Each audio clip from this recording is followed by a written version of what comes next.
For more than 40 years the BMW 5 Series has been the go-to executive saloon for millions of business-type mile crunchers with an enthusiasm for driving.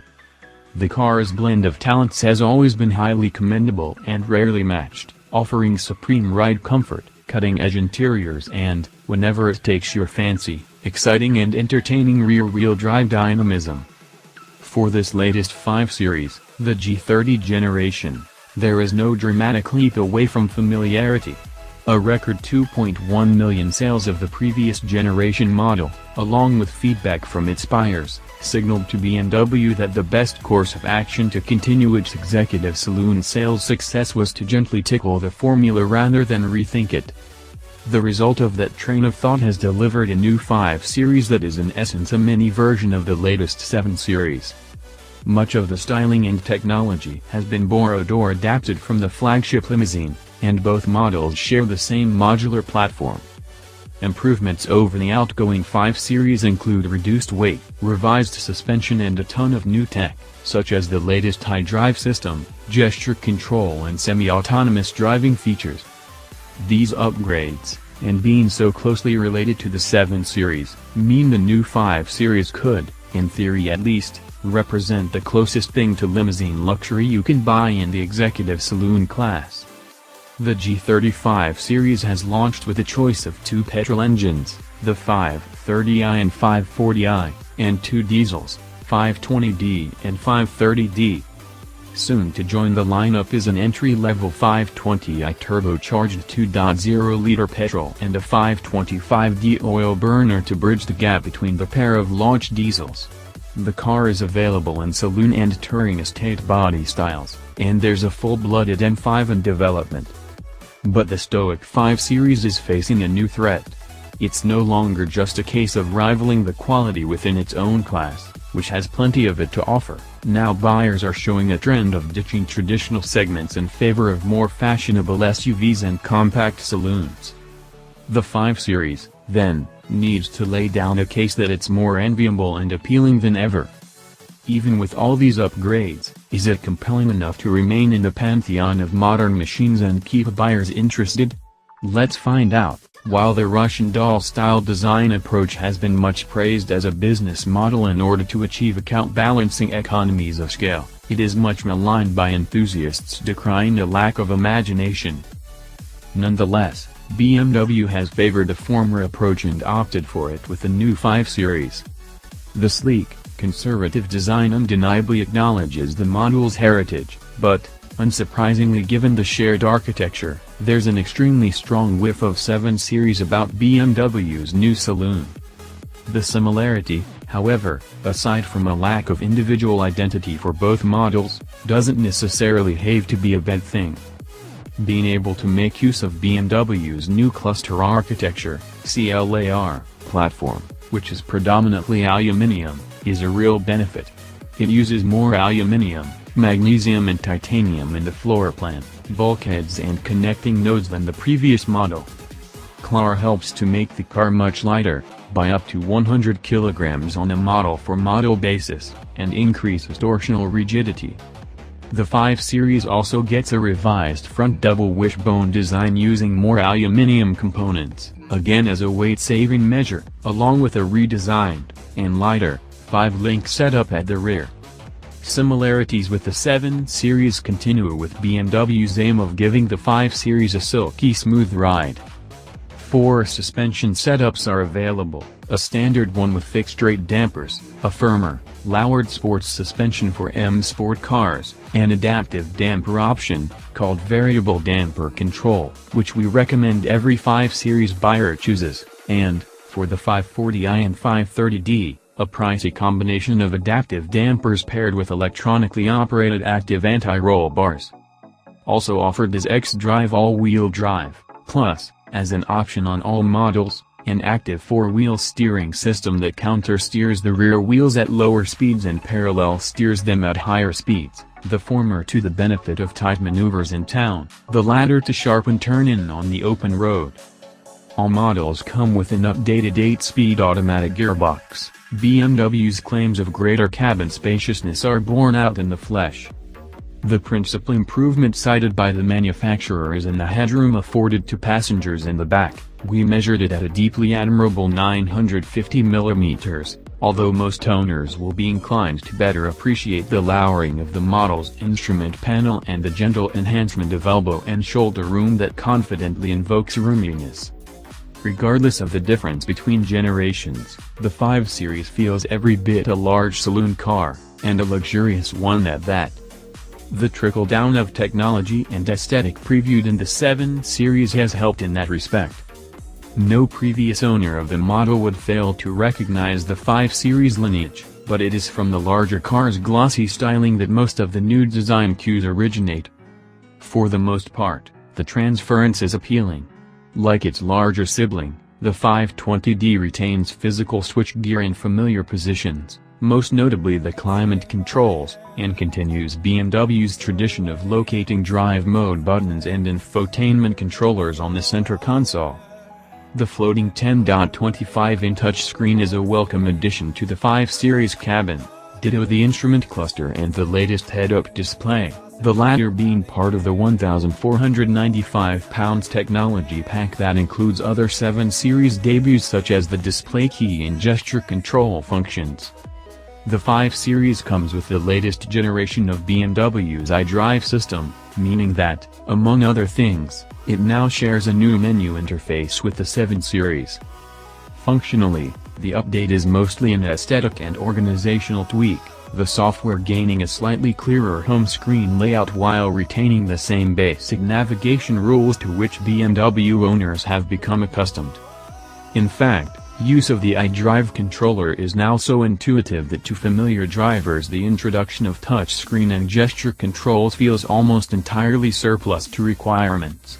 That's no reason not to include them, though, and that goes double for the extended web-based services of BMW Connected and Connected Drive, even if they replicate the functionality most buyers already carry around in their pocket. The 5 Series comes with a 6-speaker professional audio system as standard. There are several upgrade options, including for the first time a 1,400 watts, 16-speaker Bowers and Wilkins surround sound setup. Elsewhere the car is a thoroughly agreeable amalgam of high-grade plastics and man-made leather. As you might expect, the embellished rear quarters are commodious enough for adults of all sizes, and only a tall transmission tunnel prevents the 520d from respectably seating 3 across its rear bench. The boot remains a capacious affair, with a claimed 530-liter capacity, even if the intrusion of the wheel arches into the load space seems a little excessive. Lowering the back seats, via 2 pulleys adjacent to the lid, accesses more than 2 meters of near flat, if shallow, boot volume. It's almost 20 years since BMW first sent the 5 Series to market with a 4-cylinder diesel engine. In fact, the 520d version of the E39 5 Series was the only model not to feature the pomp and ceremony of a BMW straight 6, and consequently it labored under the suspicion that it wasn't really up to the job. How times have changed. The G30 variant is powered by the same 2.0-liter twin-power turbo unit as its predecessor, and it has practically the same peak power as the E39's 3.0-liter diesel 6-pot did in 2003. Mated to the 8-speed Steptronic automatic gearbox and driving the rear wheels, it equals the acceleration claimed of its larger forebear, too.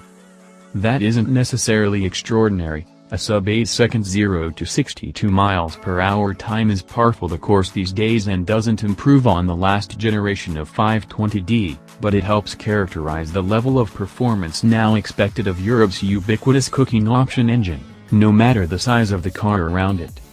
Subjectively, the motor lives up to its Swiss Army knife billing, with its 295 pounds-foot from 1,750 revolutions per minute being sufficient to make the 5 Series feel credibly swift in all circumstances, save perhaps maximum attack. The exceptional thing about it isn't located within the engine bay at all but rather around it. BMW has deployed what it calls Synergy Thermo-Acoustic Capsule, SYNTAC, to reduce powertrain noise, and the new technology, combined with other volume lowering measures such as additional soundproofing in the headliner, does an impressive job of stifling the previously conspicuous rattle of BMW's industrious common rail diesel engine. Combine the muffled serenity with the transmission's supremely well-oiled and adroit gearshifts and it'll be a miserly critic indeed who doesn't accept that the 520d has now moved an additional step closer to the 530d's exalted standard. Lighter and leaner the 5 Series may be, but it has lost none of its characteristic big saloon heft, neither proportionally nor in the way it drives. The upgrade from the 3 Series remains palpable, with its king-sized superiority in scale underscored by a similarly palatial sense of quietness and comfort. In the previous generation, the model's rolling refinement was significantly affected by wheel size and chassis specification. It matters here, too, with our test car's lower M Sport suspension proving to be not quite as pillowy as the standard configuration. That the difference here is less problematic signifies not only the gains made by improvements to component choice and a reduction in unsprung mass, but also in BMW's dogged pursuit for the 5 Series of a dynamic compromise that is edging progressively closer to that of the cosseting 7 Series, and a commensurate distance away from the incisiveness of the 3 Series. Nevertheless, the compromise wrought out of the G30 is by and large a fabulous one, not least because it'll likely suit most UK buyers, and the shabbily surfaced roads upon which they drive, right down to the ground. With the revised adaptive dampers and comfort mode, their default setting, the 520d rides with an aplomb built primarily on a sophisticated sense of isolation. Deeper creases and crevices are not exactly soothed away by the M Sport specification's sterner settings and larger wheels, yet each intrusion is generally made to seem remarkably distant by the bubble of muffled, long-wave consistency in which the saloon keeps its occupants encased at all speeds. Appropriately enough, this quality makes the 520d a terrific motorway tackler, far in excess of the comparative indulgence meted out by the 3 Series. The G30's most notable triumph, however, and one that is a facet of its lower curb weight and wonderfully fleshy steering, is a persuasive capacity for transferring this long-striding, big cruising attitude to less conducive stretches of road. While the result is less invigorating than in the scrupulously nimble 320d, it is enough to feel the 520d's chassis push satisfyingly back against the greater level of effort, in turn offering the persuasive reminder that claims made of its inherent balance, better rigidity and sharper response are not merely empty rhetoric. The underlying ability hinted at on the road clearly manifests on the hill route. Unsurprisingly, switching the 520d's sympathetic comfort mode to sport is a prerequisite. The latter mode's more stringent body control is essential for carrying higher speeds through the multiple gradient changes. Even in this setting on an M Sport model, the obliging road bias is apparent in the noticeable dip of the wing on entry. The car knuckles down thereafter, by enough to lean confidently on the mechanical grip that is plentiful and rarely challenged at the back axle. The 520d ultimately feels less rear-driven than it does benignly balanced, and the chassis benevolence is made fully exploitable by a much crisper front end and steering rack than appeared previously. The steering, with a rich seam of credible density away from the straight ahead, confirms the caliber of the 5 Series' easily accessible ability. The 5 Series range kicks off at 35,000 pounds, and even the entry-level 520d SE you get for that is no meager offering. BMW's pricing sticks close to what a Jaguar XF and Mercedes-Benz E-Class cost throughout the range, but the 5 Series is still more expensive than them on like-for-like models. The tech-heavy BMW is well specified at every level, though, so you won't have to dig too deep into the options list unless you want to, and can afford to. It's a shame that variable damper control remains an optional extra, £985, because it's one we recommend you take every time. SE trim includes BMW's excellent iDrive and its 10.25-inch touchscreen, dual-zone climate control, cruise control and heated front seats. Top-level M Sport adds 18-in or 19-in alloys depending on engine choice, as well as a number of M-inspired cosmetic flourishes inside and out. It also gets a stiffer suspension setup, which you can opt out of free of charge. and we'd recommend that you do if you're not going for one of the adaptive suspension options. Both diesels are efficient, and the 520d especially so, but the petrols don't get close to them. Resale values for the 5 Series aren't brilliant, but leasing rates are good and you should be able to get a chunk off the asking price with a bit of bartering if you're a private buyer. For anyone skeptical about the future legitimacy of the executive class in a market increasingly dominated by large SUVs and upstart compact saloons, the new 5 Series offers a belligerent and often brilliant rationale for the old-fashioned benefits of space, style, convenience, efficiency and dynamism. It effortlessly upstages its predecessor, which majored on class and practicality but fell short of the sophisticated driving experience that traditionally separates a four-door BMW from the chasing pack. The latest 520d, via a regiment of weight loss and mechanical remodeling, returns just enough of the verve to vindicate the fundamentally softer edge stipulated by countless miles of impending motorway duty. That it still excels at free-flowing dependability is to be expected, that it rarely lets its steadfastness or refinement lapse into aloofness or indifference of its driver is downright commendable. Add in the backdrop, an aptly business-class rendition of the showier 7 Series, and BMW's model of midway compromise starts to look very much like its maker's current summit. We are so impressed by the 5 Series, that it tops our top 5 ahead of the Jaguar XF, Mercedes-Benz E-Class, Volvo S90 and the Audi A6.